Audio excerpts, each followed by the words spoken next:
सेवा फळा पेंता सेवा सेवा। मेरे सगा समाज के पितृशक्ति, मातृशक्ति, सबसे पहले मैं प्रकृति शक्ति बड़ा देव के श्री चरणों में कोटि कोटि जोहार समर्पित करना चाहूंगा। दाई के श्री चरणों में कोटि कोटि जोहार, जिसमें नर और मादा दोनों ही शक्तियां निहित है। हमारे पुरखा लोग कहते हैं हमारे वंश बेला की उत्पत्ति मां नर्मदा दाई से ही हुई है। उनके श्री चरणों में मेरा कोटि कोटि जोहार समर्पित है। धर्मपुरा नगरी के पावन माटी वंदन अभिनंदन नमन करते हुए यहां के जितना भी देवी देवता हैं सभी के श्री चरणों में कोटि कोटि जोहार समर्पित करते हुए, प्रकृति के मानने वाले हैं हम, ये किसी से भेद नहीं करती। मैं ये मानता हूं उन्हीं के सिद्धांत पर यहां पर उपस्थित जितना भी मेरे पितृशक्ति, मात शक्ति, मेरी बेटी बेटियां यहां पर उपस्थित हैं, सभी के श्री चरणों में कोटि कोटि जोहार समर्पित करना चाहूंगा। मेरे सगाजनों, जीव तो इस दुनिया में बहुत हैं, लेकिन विवेकशील जीव केवल मानव को ही माना गया है, जिसमें चिंतन करने की क्षमता है, सोचने समझने की क्षमता है। जब हम हमारे समाज के बारे में चिंतन करते हैं, हमारे दिल में पीड़ा इतना होती है, वही पीड़ा के कुछ अंश आप लोगों के सामने मैं रखना चाहूंगा। साथियों, हमको इस बात का गर्व है, इस बात का नाज है, हमारे पुरखा गोंडवाना लैंड में शासन किए, उसके संतान हम आज यहां बैठे हैं। लेकिन आज हमारी स्थिति क्या है, चिंतन कीजिए। हम लोग राजाओं के वंशज हैं, लेकिन आज हमारी हैसियत क्या है, हमारी स्थिति क्या है। मैं अगर कहूं कि आज हमारा जो समाज है, इसकी हैसियत एक अनाथ, एक गुलाम से मैं ज्यादा महसूस नहीं कर पा रहा हूं। आज आप लोगों ने आप लोगों ने सुना होगा, हमारी बहन बेटियां नंगे घुमाई जाती हैं, हमारे लोगों के मुंह में पेशाब कर दिया जाता है, शरेआम हमारे बहन बेटियों का बलात्कार हो रहा है। हम तो कहने के लिए कहते हैं हम इस माटी के मालिक हैं, जल जंगल जमीन हमारा है, लेकिन मेरे सगाजनों, हमारे जो पट्टा की जमीन है, जहां हमारा नारा गड़ाया जाता है, वो धरती हमारी पहचान है, उससे विस्थापन किया जा रहा है आज। आखिर क्यों? सोचने की जरूरत है, समझने की जरूरत है। अरे देश के अंदर दो वाद हैं, एक ब्राह्मणवाद और एक अंबेडकरवाद। आज हमारा पूरा समाज ब्राह्मणवाद के गुलाम है। ये लोग कश्मीर से चीखते हैं, इनकी आवाज श्रीलंका तक पहुंचती है, लेकिन हमारे लोगों को कूट कूट के अधमरा करते हैं। लेकिन इसीलिए मैं कहता हूं कि हमारा समाज गुलाम है। हमको सांस और चिल्लाने की क्षमता आज हमारी में नहीं है। आखिर ऐसा क्यों? उसके पीछे कारण क्या है? बहुत सारे हमारे प्रबुद्ध लोग जानते होंगे। मैं आप लोगों को एक बात शेयर करना चाहूंगा। लॉर्ड म्यू, आप लोग जानते हैं 15 अगस्त 1947 के पहले हमारा देश अंग्रेजों के अधीन था, यानी गुलाम था। उनके शासनकाल में, लॉर्ड म्यू के कार्यकाल में 1871 से हमारे देश में जनगणना प्रारंभ हुआ। इस जनगणना में 9वें नंबर पर हमारा ट्राइब्स के नाम से धर्म कोड था। अंग्रेजों ने इस बात को माना, आदिवासियों की रीत का हिंदुओं से अलग है। उनने 9वें नंबर का कोड अलग से दिया। लेकिन मेरे सगाजनों, सबसे ज्यादा पीड़ा तो हमको तब होती है, ये धर्म कोड विभिन्न नामों से 1951 तक लागू था। देश कब आजाद हुआ? 15 अगस्त 1947 को। किन से आजाद हुआ? अंग्रेजों से। लेकिन हम लोग उस समय भी, जब 1951 तक हमारा धर्म कोड था, कांग्रेस सरकार ने 1961 में इस ट्राइब्स के नाम से, आदिवासियों के नाम से जो धर्म कोड था, आश्चर्य होता है मेरे सगाजनों, आजाद होने के बाद बड़े रौक शौक से हम झंडा फहराते हैं। 15 अगस्त को, 26 जनवरी को हम संविधान लागू होने की स्थिति में हम गुणगान करते हैं। लेकिन मैं ये कहना चाहूंगा, कहने में मुझे कोई गुरज नहीं, आजादी के बाद हमारे जो समाज है, आदिवासी समाज, इसको गुलाम बनाया गया। जब 1961 में जब धर्म कोड खत्म हुआ, हमारे लोग कहां जाए? इनकी मजबूरी थी। ये लोग हिंदू धर्म को मानना स्वीकार किए। वहीं से माने हमारे लोग हिंदू धर्म की रीति रिवाज को मानना शुरू किए। और ये अवधि छोटी मोटी नहीं है, इसकी अवधि लगभग, गणना कीजिए, 1961 से लेकर के आज क्या चल रहा है, 2026, 65 साल माने पूरे हो रहे हैं।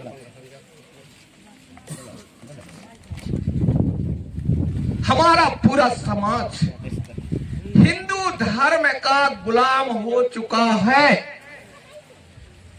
हम लोग, हमको गर्व है हमारे लोगों पर, जिसने हमारी पुरखों की परंपरा को, रीति को जीवित रखा है।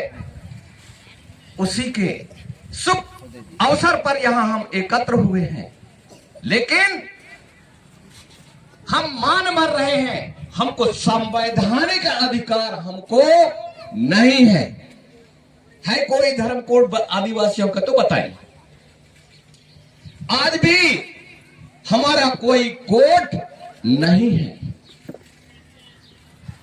जिस समाज का धर्म नहीं होता, उस समाज का बाप नहीं होता। हमारी भाषा, गोंडी भाषा, जो 8वीं अनुसूची में शामिल होना था, कई भाषाएं सम्मिलित हैं, लेकिन हमारी भाषा कहीं नहीं है, खत्म हो चुकी है। और भाषा हमारी मां है। मेरे सगाजनों, जिसकी मां नहीं होती, जिसका बाप नहीं होता, उसको क्या कहते हैं? अनाथ। वही हम लोग हैं। ये मानकर चलिए, संवैधानिक रूप से कहीं कुछ नहीं है। मैं इसका रीजन बताऊंगा। अब हाँ, इसीलिए मैं कहता हूं कि हमारा समाज गुलाम है। ये अब आप क्या मानेंगे, मेरी बात से सहमत है या नहीं कहें, लेकिन जब हमारा कुछ नहीं है तो हम अनाथ तो मानेंगे ही, गुलाम तो मानना ही पड़ेगा। उसके रिजल्ट है हम लोग सरकार से मांग करते हैं, कई चीजों में बड़े बड़े आंदोलन होते हैं, बड़ी बड़ी भीड़ इकट्ठा होती है, लेकिन हमारी बात मानी नहीं जाती। गुलामों की बात कोई सुनता नहीं है, मजबूर की बात सुनता नहीं है, लाचार की बात कोई सुनता नहीं है, मजबूर की नहीं मजबूत की बात सुनी जाती है। तो मेरे सगाजनों, हमारे समाज को मजबूत बनाने की जरूरत है। आपको मैं ये कहना चाहूंगा कि जिस धर्म को हमारे समाज के ऊपर थोपा गया है, आप बताएं चाहे ना बताएं, आपकी खेती बाड़ी में, लिखाई पढ़ाई में, जो भी सरकार की योजनाएं हैं, धर्म का कॉलम है, तो आप नहीं भी क्या मानते हैं, क्या जानते हैं पता नहीं, लेकिन आपके फॉर्म में तो लिख जाता है हिंदू। होता है ऐसा कि नहीं होता? बताएं। पटवारी आएगा, वो कहेगा कि भैया तय धर्म को ना ही एक नहीं आए कॉलम में से एक में तो काम न बनी। मजबूरी में हमारे लोग हिंदू हिंदू हिंदू। अब एक बात मैं कहना चाहूंगा, मेरे सगाजनों, चिंतन करिए। महात्मा बुद्ध के सिद्धांतों को मानने वाले लोग बौद्धिस्ट कहलाते हैं। महावीर स्वामी के सिद्धांतों को मानने वाले लोग जैन कहलाते हैं। प्रभु यीशु के सिद्धांतों को मानने वाले लोग ईसाई कहलाते हैं। गुरु नानक के सिद्धांतों को मानने वाले लोग सिख कहलाते हैं। मुझे कोई विद्वान, मेरे सगाजन या कोई भी बता पाएंगे क्या हिंदू धर्म का प्रवर्तक कौन है और उसके सिद्धांत क्या है? पूर्ण डाला, लेकिन मेरे को मिला नहीं, इसलिए मैं ये बात यहां पूछ रहा हूं। पत्ते जी, आपको कहीं अगर मिला हो, अगर कोई प्रवर्तक की इसने हिंदू धर्म को चालू किया और इसके सिद्धांत तो भी नहीं है, उसको हमारे ऊपर थोपा गया है। बात सही है या नहीं? भाई, जिसके कोई सिद्धांत नहीं, कोई थ्योरी नहीं है, कोई इसके कौन प्रचार शुरू किया, इसका जन्म कहां से हुआ, पैदा कहां से हुआ? बगैर पैदा कहे हम लोग हिंदू हिंदू हिंदू मानते जा रहे हैं। तो मेरे सगाजनों, ऐसे धर्म को मानना नहीं है। अब मैं आऊंगा मुद्दे की बात पर कि हमारा धर्म क्या है। मरावी जी, धर्म क्या है बताएंगे क्या? धर्म क्या, किस चिड़िया का नाम है? धर्म मेरे सगाजनों, सत्य को ही धर्म कहा जाता है कि असत्य को कहूंगी? सत्य को ही धर्म कहा जाता है, सत्य ही धर्म। अब सवाल उठता है, सत्य क्या है? वही जो हम अपनी आंखों से देखते हैं, सत्य वही। इसलिए मेरे सगाजनों, हमारे समाज के लोग प्रकृति के उपासक हैं, प्रकृति के सिद्धांतों का साधक हैं। हमारे पुरखा लोगों ने प्रकृति के आचार विचार का अनुसरण करके अपना जीवन जिया है। वही हमारी प्रकृति की संस्कृति ही हमारी संस्कृति है। जो हम देखते हैं वही सत्य है और वही धर्म है। इसलिए प्रकृति के उपासक जो सत्य है उसको मानते हैं। हम लोग आस्तिक हैं ना नास्तिक हैं, हम लोग वास्तविक हैं। जो हम साइमुख देख था नाखिन तोलना हम मानता, वही प्रकृति की साधना है। हम आकृति को नहीं मानते। आकृति की पूजा हमारे संस्कारों और हमारी संस्कृति में नहीं है। क्यों? क्या है कारण? इसलिए कि हमने देखा नहीं है। आकृति की पूजा हमारी होती है, लेकिन किनकी होती है? जिन्होंने हमको जन्म दिया, जिसने हमको अपने कोरा में खिलाया, जिसने हमको चलना सिखाया, जिन्होंने हमको दुनिया की पहचान कराई। कौन? हमारे पुरखा। इनके फोटो की पूजा करते हैं। मां नर्मदा दाई के श्री चरणों में मैं ये कहना चाहूंगा, जिस व्यक्ति ने अपनी मां और बाप का अगर सेवा कर लिया तो मां रेवा की परिक्रमा पूरी हो जाती है। बाबा बनने का प्रावधान हमारे संस्कृति में नहीं है। उपवास रहने की माने प्रथा हमारी संस्कृति में नहीं है। लेकिन प्रकृति क्या चाहती है? प्रकृति है क्या? केवल आपका स्नेह और प्यार और आपकी श्रद्धा, मात्र इतनी चीजों की भूखी है। अब आप लोगों को मैं संक्षिप्त शब्दों में ये कहना चाहूंगा कि हमारी जो संस्कृति है, प्रकृति के जो मानने वाले लोग हैं, प्रकृति है क्या? प्रकृति के मेरे सगाजनों 5 तत्व हैं। धरती हमारी मां है, पिता हमारा आकाश है, इसके संचालन के लिए जल, वायु, अग्नि, ये 5 तत्व प्रकृति के हैं। इसी को हम प्रकृति शक्ति बड़ा देव के रूप में आराधना और गोंगो करते हैं। यही हमारी शक्तियां हैं। एक बात मैं कह दूं कि इसमें से एक भी तत्व अगर नहीं रहेगा तो इस दुनिया में कोई जीवित नहीं रह सकता। ये मेरा इस मन से दावा है। ये 33 करोड़ देवी देवता कुछ नहीं कर पाएंगे।